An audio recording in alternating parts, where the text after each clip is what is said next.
This is Genesis chapter 15. Covenant with Abram. After these things, the word of the Lord came unto Abram in the vision, saying, Fear not, Abram, I am thy shield and thy exceeding great reward.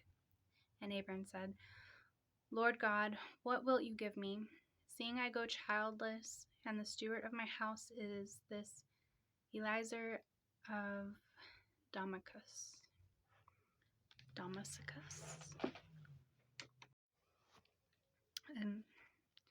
And Abraham, Lord God, what wilt thou give me, seeing I go childless, and the steward of my house is this Eliezer of Damascus. So he's saying his house is a house of God.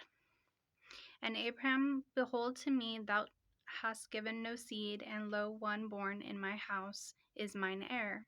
And behold, the word of the Lord came unto him, saying, This shall not be thine heir, but he shall come forth of thine own bowels shall be thine heir.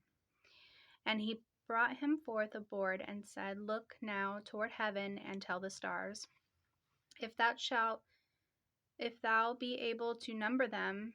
And he said unto him, So shall thy seed be. I'm not really sure what's going on, but I think God is promising an heir, but not a woman. I don't know. Let's keep reading. And he believed in the Lord, and he counted it to him for righteousness.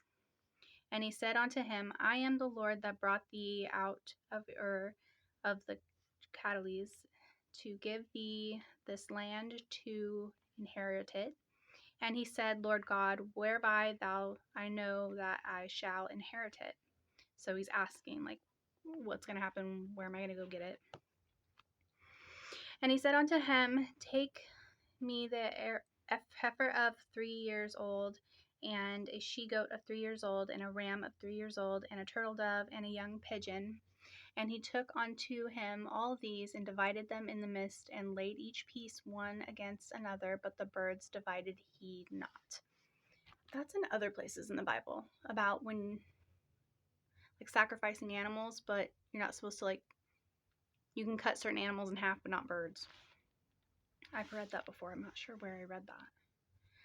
And when the fowls came down upon it's probably in Genesis. And when the fowls came down upon the carcasses, Abram drove them away. And when the sun was going down, a deep sleep fell upon Abram. And lo, an horror of great darkness fell upon him. And he said unto Abram, Know of a surely that thy seed shall be a stranger in a land that is not theirs, and shall serve them, and they shall afflict them 400 years.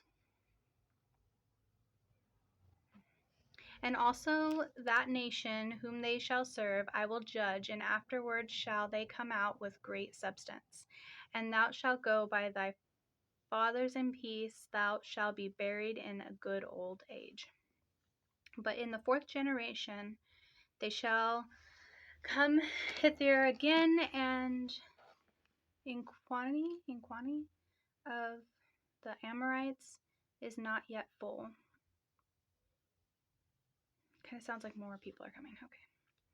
And it come to pass that when the sun went down and it was dark, behold, a smoking furnace and a burning lamp that passed between those pieces. In the same day the Lord made a covenant with Abram, saying, Unto thy seed have I given this land from the river of Egypt unto the great river, the river Euphrates. The Kenites and the Kenzanites and the Cadmonites and the Hittites and Perizzites and Rephaites and the Amorites and the Canaanites and the Girgashites and the Jebusites. Whew. Okay, that was it. So that was a little confusing for me. I had to look up a couple words, but I get the gist. Abram's in a little bit of sorrow. He wants an heir. The Lord's promising him some things. Abraham sacrificed some things, and more people are coming. And basically, it's like communities are coming together, kind of stuff going on. And that was Genesis 15.